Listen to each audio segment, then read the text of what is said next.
Kia ora everyone, welcome. Thank you so much for joining us today for this NZGIC Forum on Zoom again. We're really looking forward to hearing our guest speakers today, Alex Glasgow from the NZSTI and Will Bowden from New Zealand Turf Management Solutions. And yeah, big welcome to all of you. Thank you so much for joining us.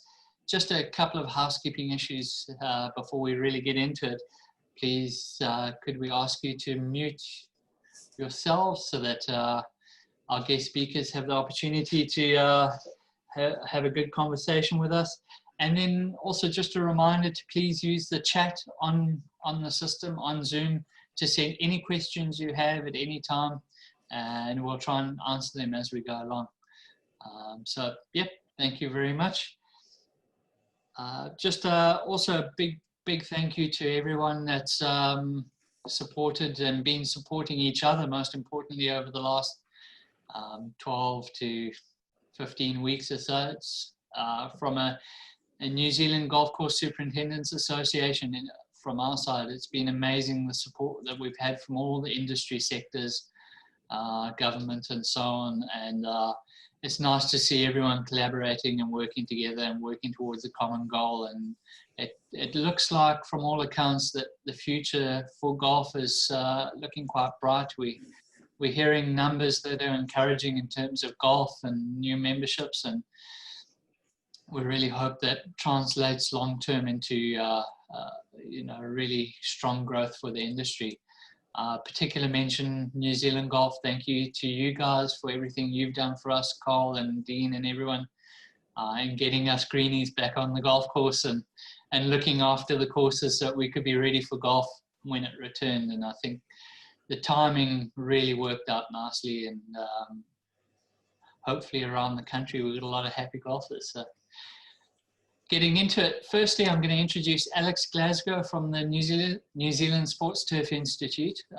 Thanks for joining us, Alex. Alex is going to be presenting a couple of really pertinent topics today. The first one being water. Obviously, we're in a bit of a drought at the moment, especially in Auckland, and water usage and water conservation is a hot topic right now.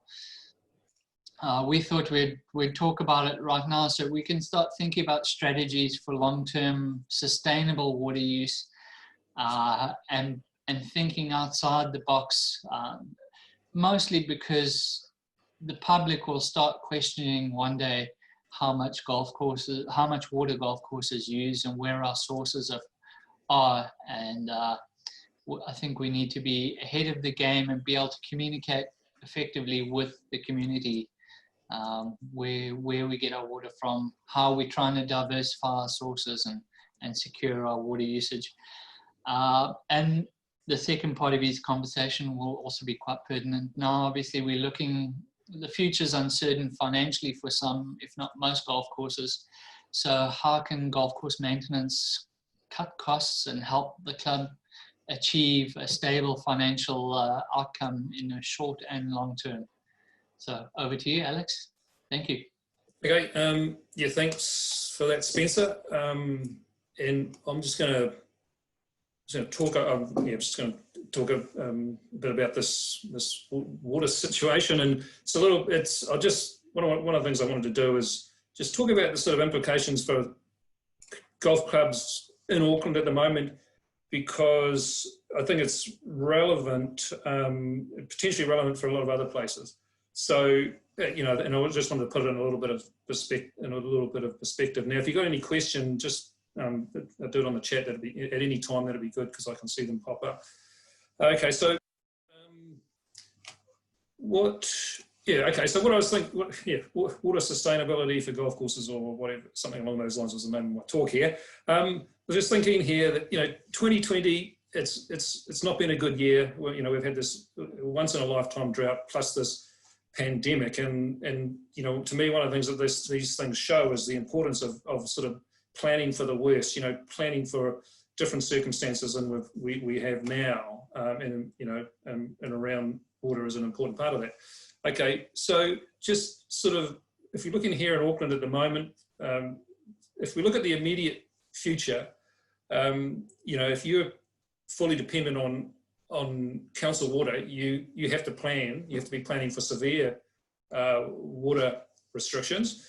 I think at the moment the lakes are about 45% full, and typically or normally at this time of the year they'd be 75% full.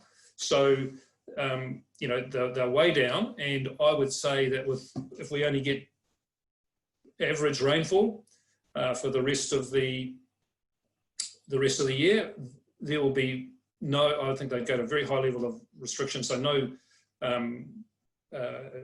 council water available for irrigation is a very likely scenario, I would say. So I think golf clubs would need to be planning on that basis. Fortunately, in Auckland, most clubs are not fully reliant on council water. A lot of them use it to top up from a bore or a lake where they capture and save some water. So not many clubs are fully reliant, but you know, some of them may be. Certainly, smaller clubs like bowling clubs and likes, they are. I just have to, might have to plug my computer in here just a sec. I don't know why I didn't do that before. Right, sorry. Okay, so I thought I'd sort of put it in perspective, you know, so that you can understand the potential severity of the problem, and looking at a worst case scenario and what you might do about it. And this kind of highlights the need to sort of look for alternatives for water sources and the likes, you know, and planning to use less water. So a worst case scenario for a golf course here in Auckland at the moment would be to be totally dependent on council water, and that there would be no actual council water available to them. So what would you do? Now, just to introduce that, what I'd say you would do is you'd think, you know, I'll get to the actual water source in a minute, but what you would do is you'd be figuring that you're not going to water anything except for putting greens. You'd want to be changing to part circle sprinklers only if you weren't already on part circle sprinklers, so you're only watering the green. And you'd be almost entirely hand watering, basically hardly using the overhead system at all. And that would help you to minimise the amount of water you would need to use. Okay, so that's all very well, but if you've got no water source, what are you going to do? But one option you would have, you could buy it in. You could tank it in. Now, just want to give you some information about this. Typical water tanker that you would deliver water would contain 11,000 litres of water per load, which half fills a 22,500 litre, 5,000 gallon tank. Now, the cost to that is going to be per load $160 to $325 per load, depending on how far they have to transport it. Now, there are bowling clubs in the Waikato that have to do this because they once they go into sort of city lockdown, city restrictions, they can't get water, and they is that better?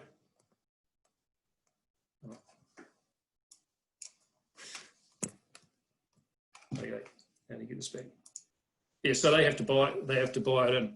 Okay, so that's the cost, the sort of cost you're looking at. Now, so just wanted to look at a situation if you had to buy it in via tankers. Now, if you were going to put on 1 hectare of, say, a hectare of greens, the equivalent of 3 millimetres depth of water, which sounds a bit light. Typically, people would be thinking they'd be using 5 millimetres a day, but you know, if you're very careful, you would get away on greens with, I would suggest, 3 millimetres a day. Now that equates to 2.7 tanker loads, and at 160 per tanker load, that would cost you $427 per day. And if you had a pretty good dry summer and you needed to irrigate 100 times, that would cost you $42,667. So if you end up with severe water restrictions, the cost for water is horrendous. Okay, and it's as much as that might be doable, the question is, in theory it's doable, but in practice, could you even do it? And in this past summer here in Auckland, if you not Auckland, up in north of Auckland, Whangaparāoa, Warkworth, those areas, if you were buying in water, if you rang up today to get a tank of water delivered, the waiting period was likely to be 2 to 4 weeks, and even worse at times. And so in this case, you'd be looking at multiple tankers daily, and that may not even be possible. I think it probably wouldn't be possible. You'd need to get a supply agreement in place early, and that even that might fall over. Okay, so the point being is just to, people need to really understand how valuable a resource water is, and that we can't take it for granted. And just a little bit more perspective here. How much water does a golf course use? Now, if you were looking at a fully irrigated golf course, so greens, tees and fairways, and you were irrigating, say, about 15 hectares, and if you were working on 3 millimetres per day, which should be enough if you're very careful to keep traditional cool season grasses alive, the likes of brown top and ryegrass and fescue. So if you're irrigating 15 hectares of ryegrass or brown top or fescue, 3 millimetres a day in a dry summer, 100 days. Okay, the total amount of water that's going to require is 45 mega or 45 million litres, which is 2,000 22,500 litre tanks. So, the tanks that people would be familiar with on golf courses, that the amount of water required to water that area for 100 days is 2,000 of those 22,500 litre tanks, or the other common unit of measure of water is Olympic swimming pools in this case. So that would be 18 Olympic swimming pools. So I'm just trying to, give you a picture of how much water golf courses can use. And it's a lot. I think we take it for granted, and it's interesting to be able to picture it. So 18 Olympic swimming pools is a lot of water. And we probably need to start thinking about how we can reduce that, because I think if you look at the situation now, it's not going to be easy to carry on getting the amounts of water we're used to. Just a little thing about some greens management preparation for limited water. At this point, there's only what you can do is limited, because it's the big changes that make the big difference to water use. And big changes are things like changing the grasses that you're using. Now, you can't make those changes quickly. So, it's just some sort of turf management stuff like wetting agents, starting to use them early, not waiting, which is often what people do. Potentially raising the height of cut, increasing the turf density during the spring may help. If you're going to renovate, I would do it early. Typically, the advice would be to reduce nitrogen and increase potassium during the spring period. I think one of the key things in terms of preparing for a situation when you're not going to have a lot of water, or potentially not going to have a lot of water, is to or what I would call acclimate the turf, or acclimatise it to the coming dry period, because the plant undergoes physiological changes through the spring as the temperatures rise and it starts to become exposed to drier periods. It just undergoes physiological changes which make it better able to cope with the dry conditions. And how you acclimatise turf to that is you hold off watering during the spring. A lot of people, as soon as it starts to get a bit dry, they start watering. But to try and acclimatise the turf, just really hold off watering in the spring. Let the root zone dry down, let the plant be subjected to some drying, and it'll be better acclimatised for the dry weather when it really comes. Okay, so that's a bit of background about water. So one of the key things here is to think about, what are you going to do longer term? And I think what people need to do is they need to have really good long-term strategies where they are planning for the worst, outcomes. And bad outcomes are things like severe restrictions on water use, complete bans on pesticides such as fungicides and insecticides, complete bans on the use of artificial fertilisers, and massive increases in the cost of fuel. Now, all of these things could happen, and what I'd be saying to golf clubs is you need to have a long-term plan to deal with that. Okay, so just in relation to water, planning for severe water restrictions, what you need to do is you need to have a multifaceted approach. First thing I'd say is you want to you wouldn't be planning, I don't think you should be planning to increase your irrigated footprint. If anything, you should be planning to decrease it. You should be looking to use the most drought tolerant grasses, which could well be completely different from the grasses that you're using now, and you might need a long-term strategy to do that. And you need to get better at relevant turf management practices, such as developing deeper roots and improving re-wetting of dry areas when they occur. And another thing that's really important around this is to manage player expectations, because they may have to change on account of, you know, making changes that allow you to cope with these sorts of problems. Okay, so just on the case of drought-tolerant grasses, like I say, that you should be looking to change to the most drought-tolerant grasses if you're not already using them. And so in the northern areas, that we'd be talking mainly about changing to warm season tropical species like couch and kikuyu. In areas where you can't grow them, if you've got a lot of pyranua on, say, fairways or greens, you should be looking to change to more drought-tolerant species such as bent grasses and fescues.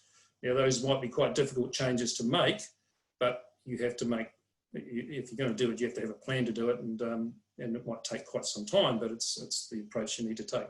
Have a long-term plan to change grasses.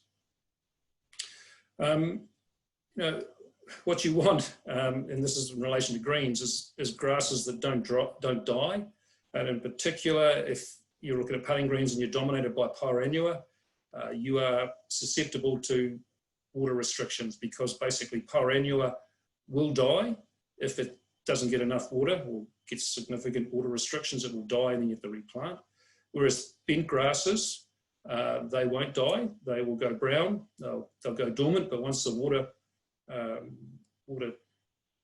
tap is turned back on, they will recover. But if you've got pyranua greens now, it's going to be quite a long-term process to change, and you know, you need to put in place a plan to do that. Okay, just another thing about deep roots. If you can encourage deep roots in your turf, it makes a huge difference to drought tolerance, just because the plant's able to extract water from much deeper in the profile. So, you know, with really good deep root development, you can achieve quite amazing results in terms of drought, turf quality during drought. But the key with that is it's not something to just talk about. You actually have to do it. You have to find the right machinery and the right timing and so on for your specific situation. So what I'd say about improving root depth is it's not easy for me to tell you exactly what to do. There's going to be an element of experimentation to finding the ways that work in your situation. Okay, now okay, so Carl's saying, is there any other sport or recreation comparable to us in terms of water use? I guess the thing about golf courses is they're kind of quite multifaceted, aren't they? You know, you've got greens, tees and fairways. And so that's, you know, compared to say a bowling green where you've just got one single playing surface. I guess what I would say is that with a golf course, in the end, you do want to continue to just focus, or what if all else fails, what's the most important area? It is the greens, you know. So if all else fails, if you've got really short of water, it's all about concentrating on the greens and finding ways on the other parts of the golf course to maintain suitable surfaces without irrigation water, or with very little irrigation water. Now, to me, another really important part of this is that if you are trying to sort of avoid the use of pesticides or or you've got very limited water, it's likely to have some impact on playing quality. So one of the key things here is around defining expectations and educating players in relation to that. And I've just got a couple of examples here. Summer dormant brown top fairways can provide very high quality playing surfaces. You know, you've got a nice carpet of dormant brown top / fescue. It's a high quality playing surface. The only problem with it, it's brown and it's quite hard and bouncy. But it's a surface that works well in many areas, and it takes minimal inputs to maintain it. Low cost, high quality, but it goes brown in the summer. So, you know, you need to educate players about that, because otherwise when they say, oh, we need to have greener fairways, they're going to try to force you down the track of installing irrigation with all its associated costs and problems. So you need to recognise the value of what it is that you've got, and I think you need to work on educating players about it, you know, defining brown coloration in the summer is normal and acceptable, and we get a lot of benefits from doing it. So I think, you know, you need to keep educating, we need to keep educating players about things like that, because with dormant brown top fairways, they can be very good playing surfaces, but often there will be pressure to change, which means stored water, watering system, and all the costs associated with that, and very difficult thing to do for many golf clubs when they've already got something that works perfectly well. And another one would be golf greens in terms of speed. And, you know, if we're looking at trying to minimise water use, as I said earlier, power annua on golf greens dies if it doesn't get enough water. Therefore, bent grass is a better option for putting greens because you can maintain them with a lot less water. Now, the problem with bent grass is that it's quite hard to get really fast green speeds out of it. So conversely, power annua, it's easier with power annua to get those very, very fast green speeds. So if you're in a situation where you've defined a minimum green speed of 10.5 feet is what you're after, you probably won't have anything but power annua greens, because it's going to be very difficult to have bent grass greens at that speed. So this is an important aspect. It's about defining expectations that are going to allow you to achieve your goals. So if your goal is to have bent grass greens, rather than sort of specify a minimum green speed, what you need to do is to specify a target range that is suitable for the grass that you're targeting. So yeah, player expectation and education is really important. In this case, like I say, green speed, you need to define a range that will allow you to maintain bent grass and not end up totally dominated by power annua. Okay, so that was the main stuff I wanted to talk about in relation to water. It's about, you know, making some longer term changes, and that will allow you to use a lot less water, but still maintain suitable playing conditions. A lot of these things are long-term projects, you know, stuff that you need to define where you want to get to, and it's going to take you several years to get there. There's no quick fixes for these things. Yeah. So that was the main stuff I wanted to talk about with water, and then I was going to quickly go on and talk briefly about some sort of cost savings, and then Spencer and Will might have something more to say as well. Just get down there. Oh well, it's not working very well. Well, I'll try that again. Yeah, thanks, Alex. Yeah, some really good points, and I really like what you mentioned about you know, communicating expectations to golfers, especially during a drought, that, you know, you can't always have it lush and green, and that firm and fast and lean and mean is also really playable and really enjoyable. So. Yeah, I think the thing is that people do want it perfect. They want it lush and green, but that's, you know, that's very difficult to sustain, basically. You know, with the cost and availability of water. Okay, so briefly, I just want to have a little talk about saving costs. It's a bit the same with water. You know, if you want to make big changes, it's more of a long-term thing. Short-term is a bit more difficult. So, if you want to save costs, especially in the short term, you know, something will have to give in terms of outcomes.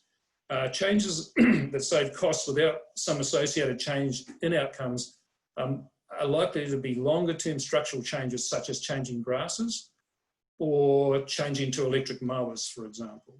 So these are changes you're not making in 5 minutes.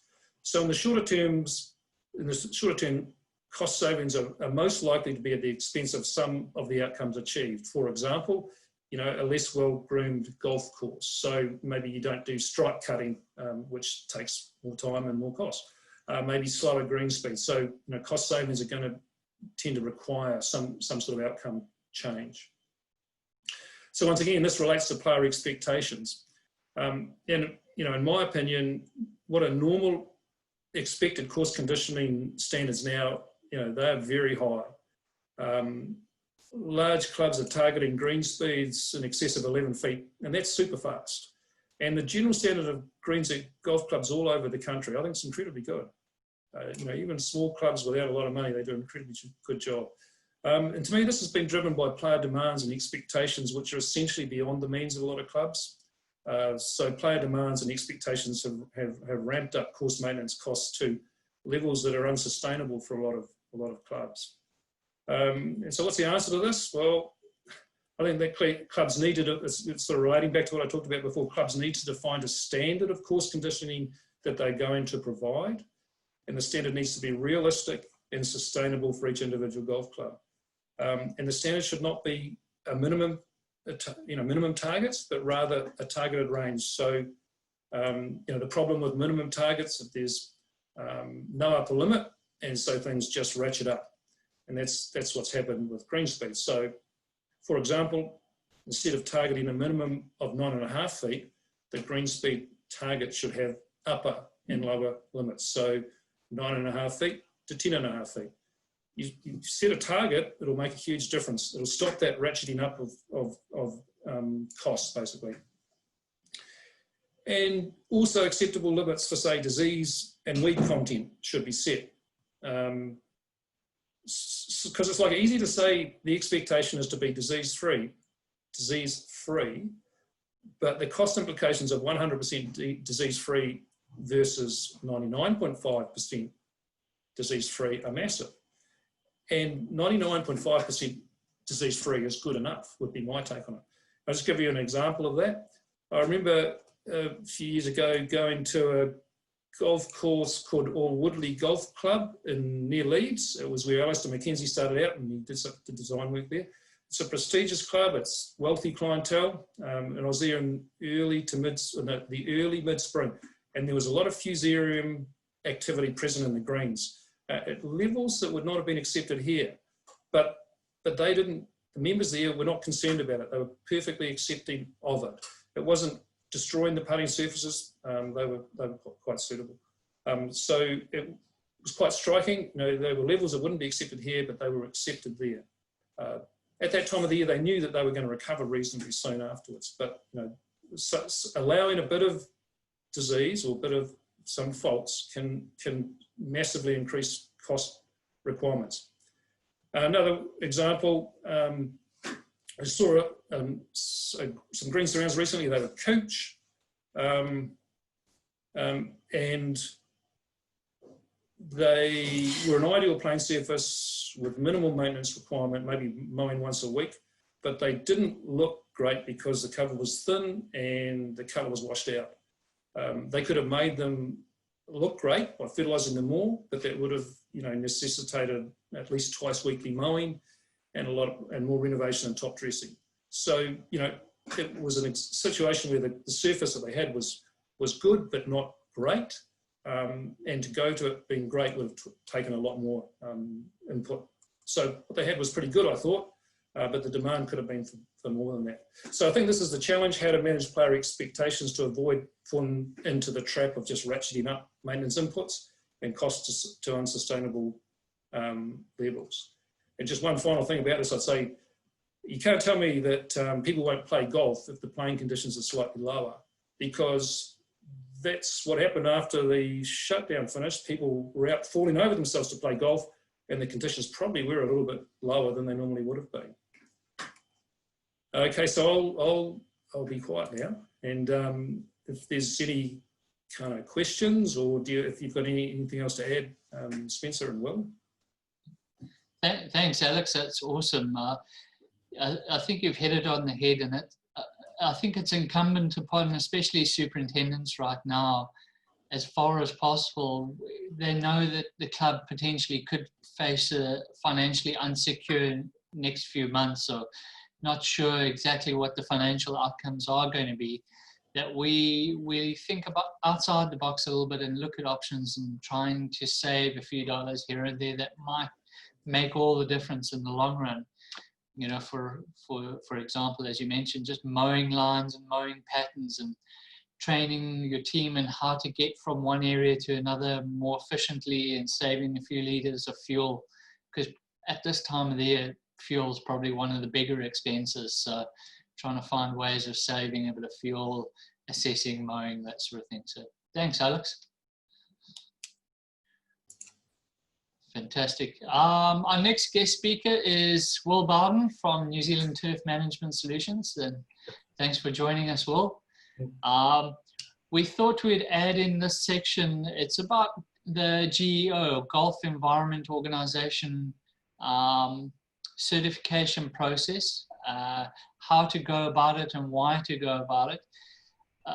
I thought, and we thought, this would be quite valuable, especially now with water savings and water being a priority, and potential monetary savings as well, that an environmental program could help you discover that you might not have known before. So at these times, the program can be quite helpful. I'll hand over to you, Will. Thank you. Cheers, Spencer. Thank you. Yeah, so obviously GEO, Gulf Environment Organization, is something that Spencer, you've heavily advocated for over the last number of years as well, in particular since obviously Remuera became the first New Zealand course to gain the accreditation on the on-course program.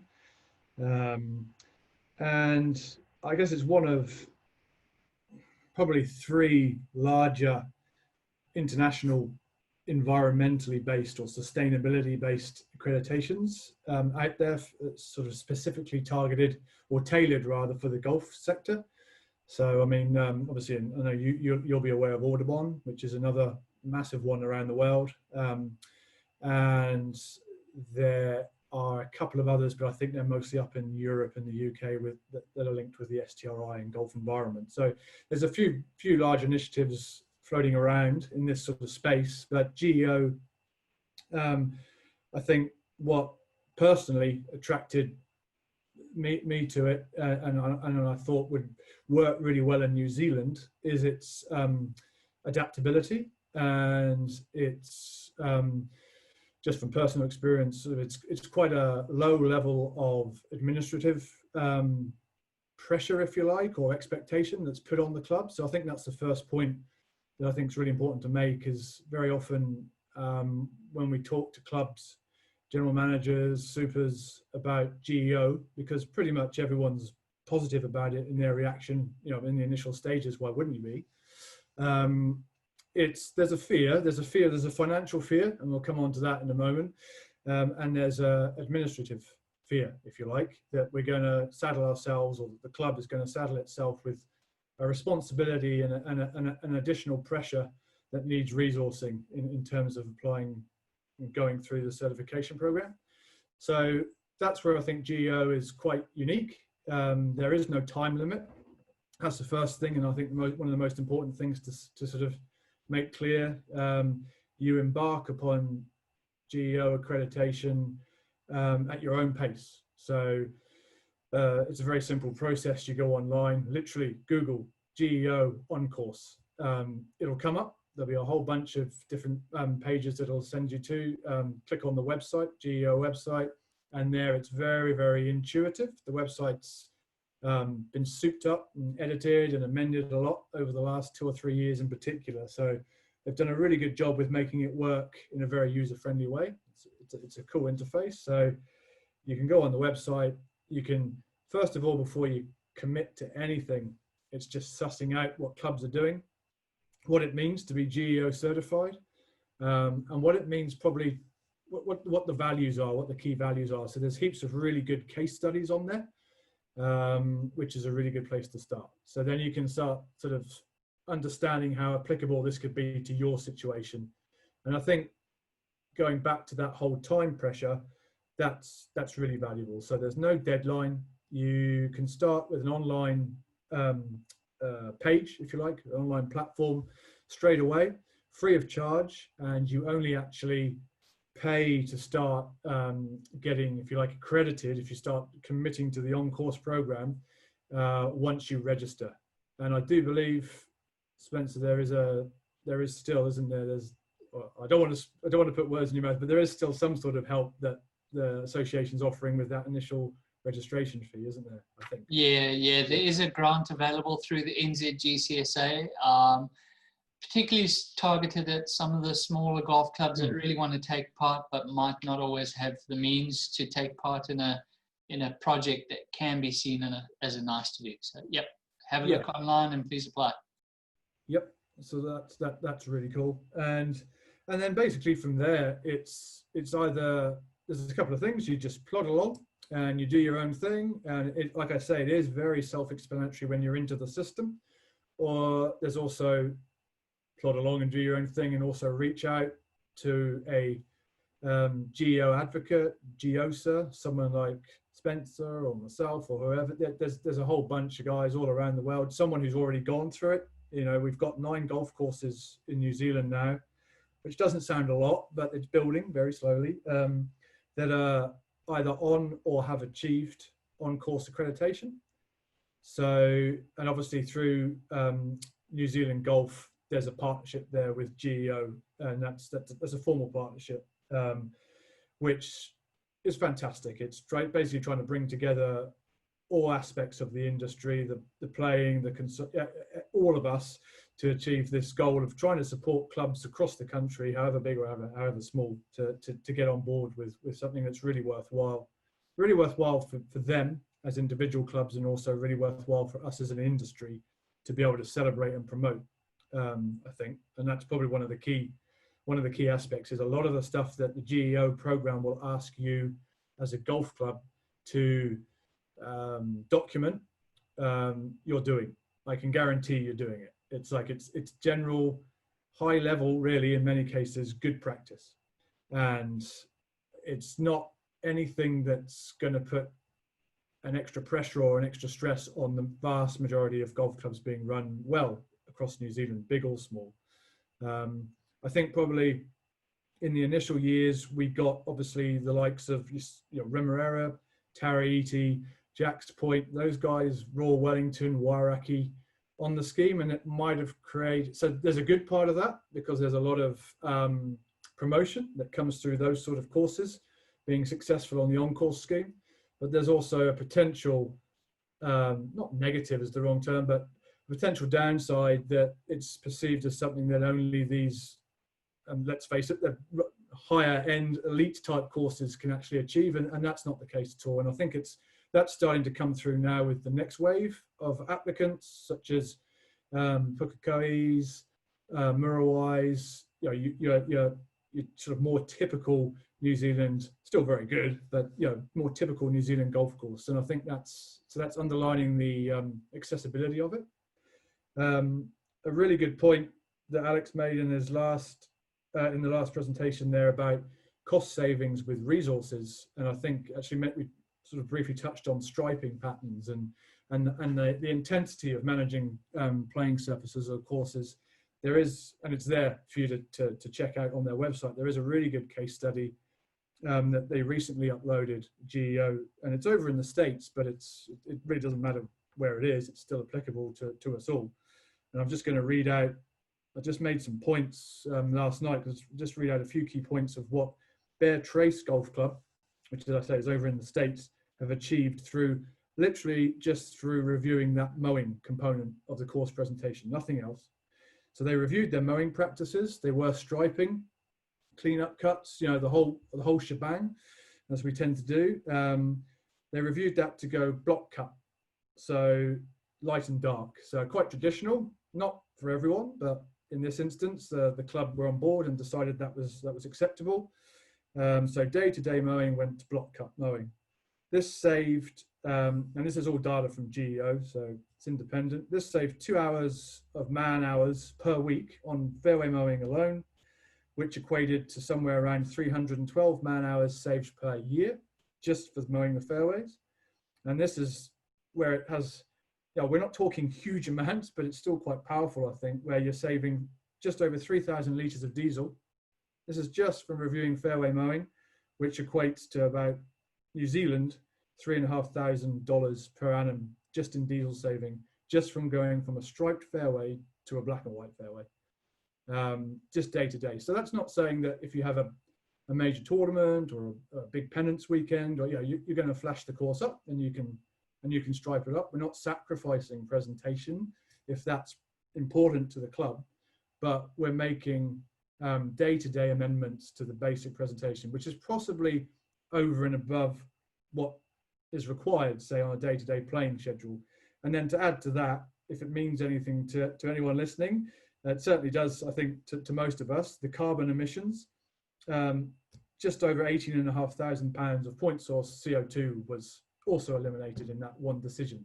So it's just, and then we could go into the agronomy component of how that's going to benefit the turf. You're going to wear out your surrounds of fairways far slower because you're not twisting and turning and making several turns with fairway mowers every other day, and in the middle of summer with the hot tires, and just probably also other aspects of golf course maintenance can have or can receive more attention, because the guy's got 2 hours. One guy has already got 2 hours extra to go weed eat or tidy up round bunkers or whatever it might be, trim round irrigation heads, audit the irrigation system, as we, Alex, again, we were just talking about earlier. And I think that's the value of it. It's not something that needs to be wholesale.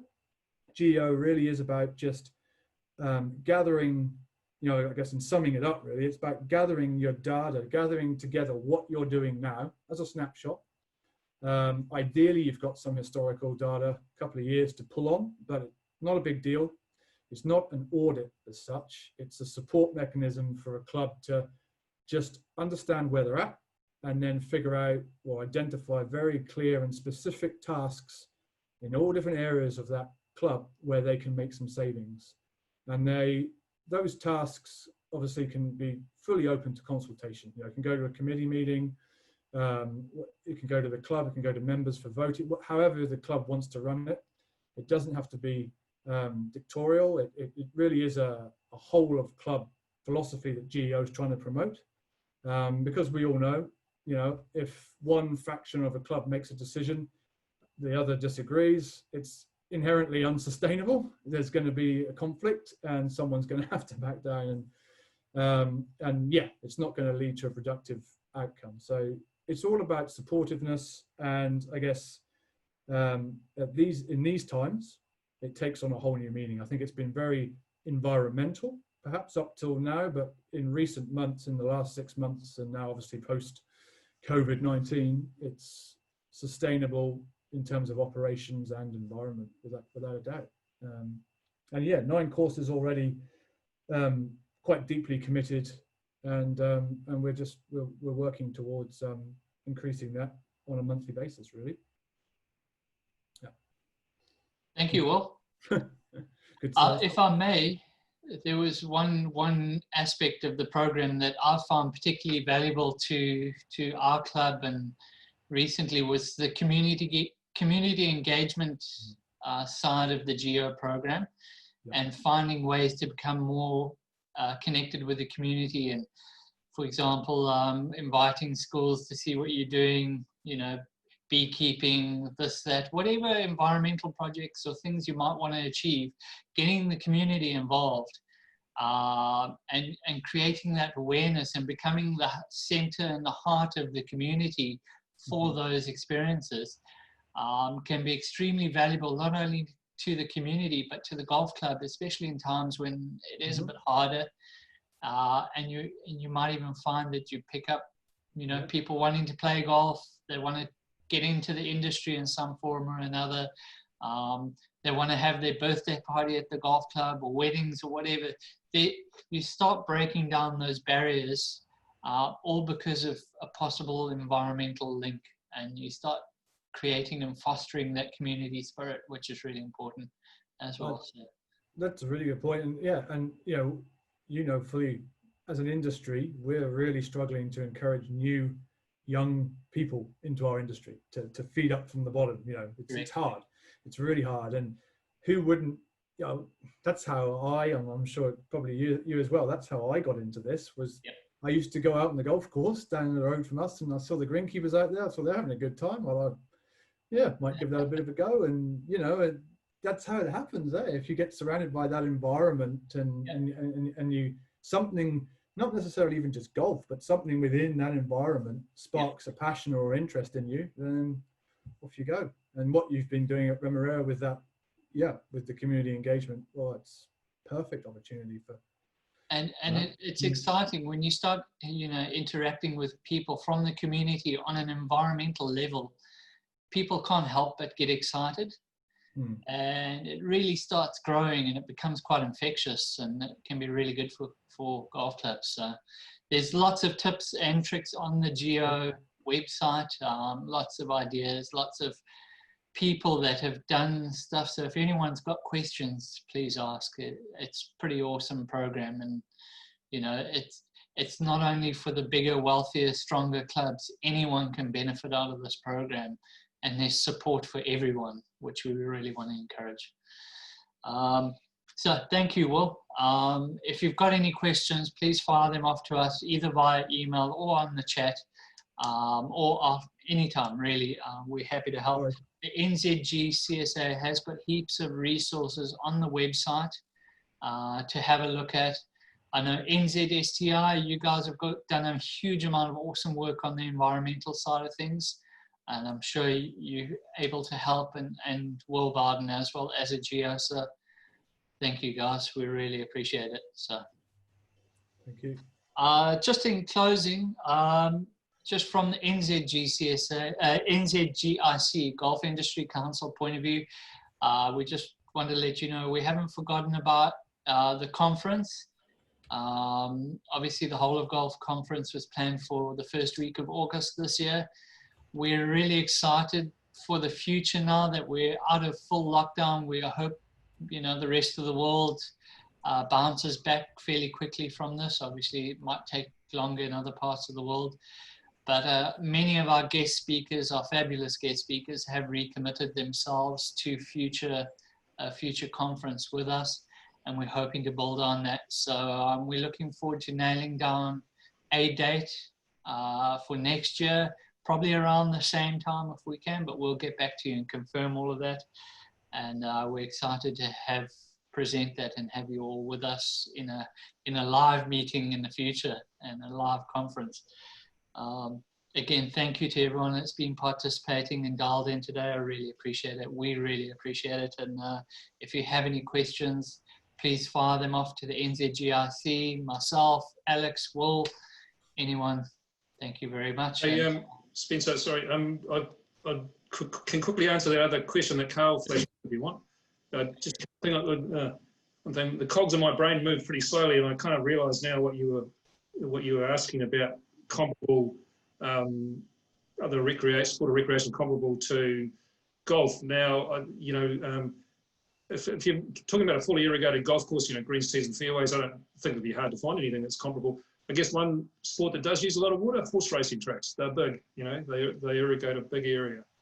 And the other question Carl put up there was, are there any clubs you work with who are communicating expectations extremely well with their members? For me, yeah, there are one or two that I can think of, and the ones that are doing that well are the ones that actually have set, you know, who are measuring aspects of their playing quality and have set standards for it, and the members know that. You know, they know what the expectation is, because, you know, it's the basis of this measurements that's done. And one in particular I can think of, the superintendent's always trying to push the greens higher, and in fact the speeds are often kind of pushing slightly higher than the top of the range that's specified, and he keeps getting told to pull it back because you're kind of going above the range that we've communicated to the members and that the members are happy with. Yeah, thanks, Alex, and yeah, thanks again. We hope to see you all again in the next Forum Zoom meeting, and take care and all the best. Thank you. Thanks.